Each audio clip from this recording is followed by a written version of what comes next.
नमस्कार, मैं हूं करमवीर और आप देख रहे हैं फॉलो अप।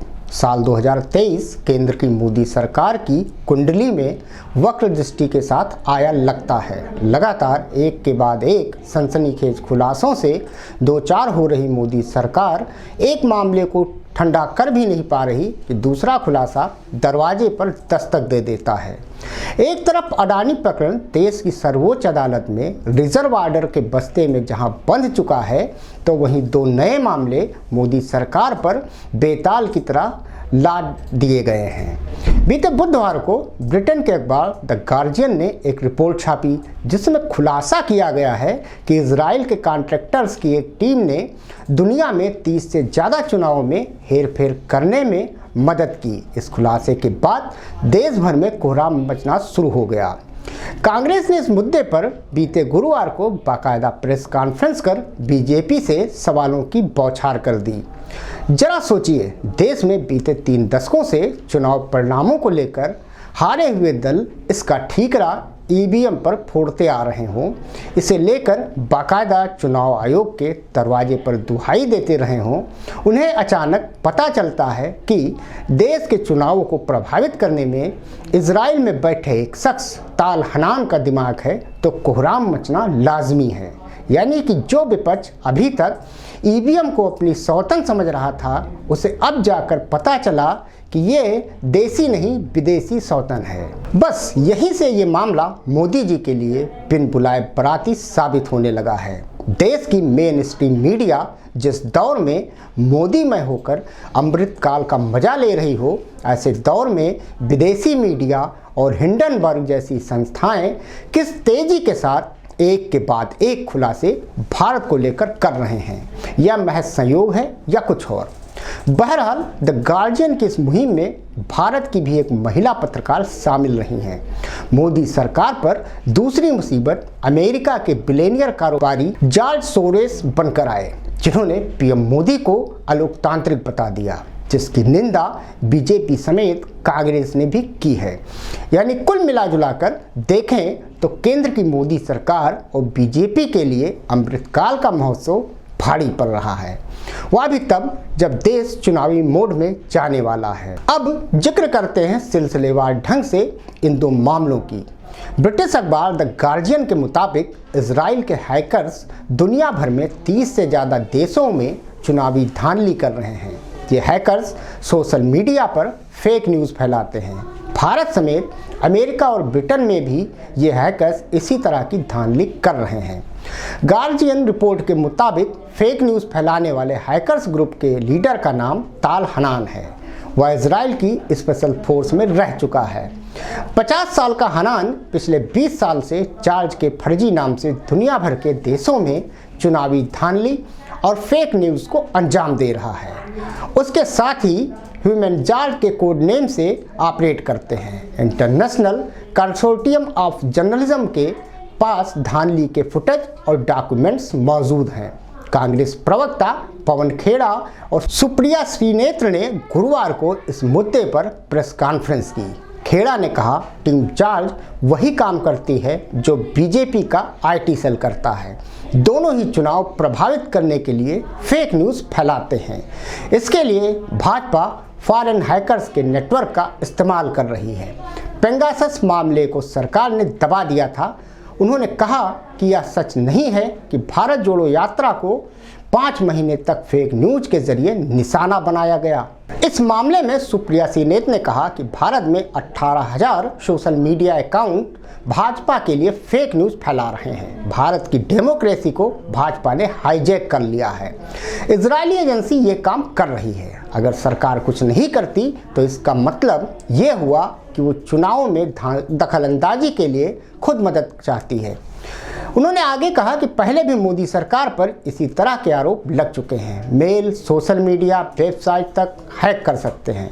हैकर्स के लीडर जॉर्ज ने गार्डियन के अंडरकवर रिपोर्टर्स को बताया कि हमारा काम गुपचुप तरीके से पब्लिक ओपिनियन को मैनिपुलेट या प्रभावित करना होता है। उसने आगे कहा कि हम इंटेलिजेंस एजेंसियों के अलावा पॉलिटिकल कैंपेन और प्राइवेट कंपनियों के लिए भी काम करते हैं।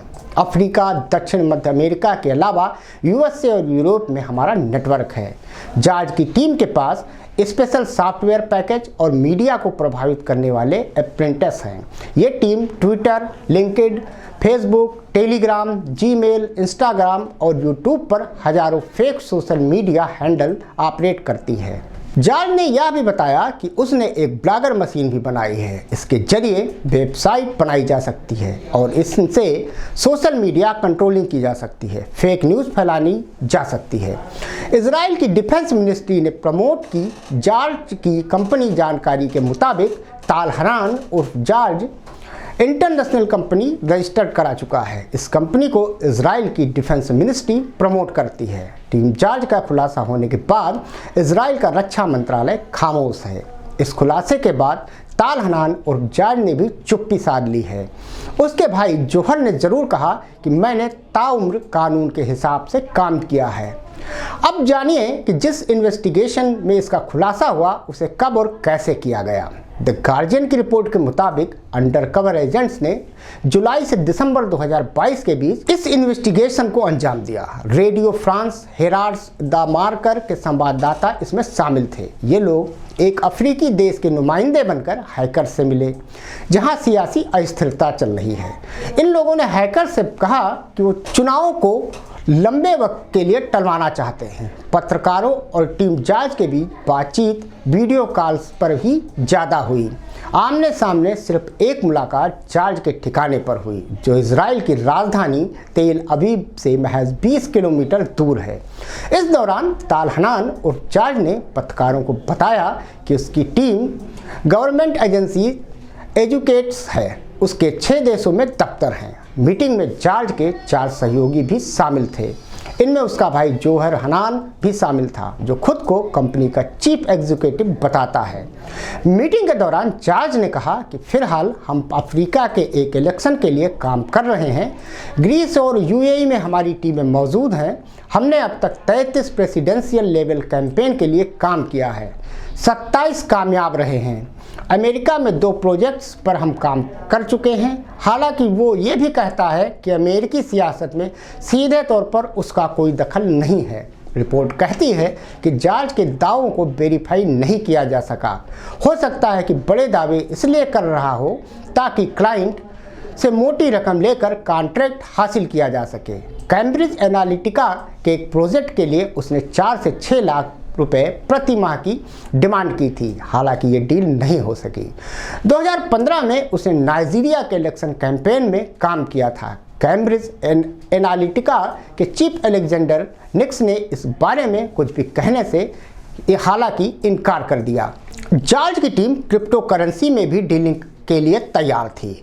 एक लीक ईमेल के मुताबिक साल 2015 में हैकर्स ने एक ब्रिटिश कंसल्टेंसी सर्विस से $1,60,000 मांगे थे। यह डिमांड किसी लैटिन अमेरिकी फर्म के लिए काम करने के एवज में ली गई थी।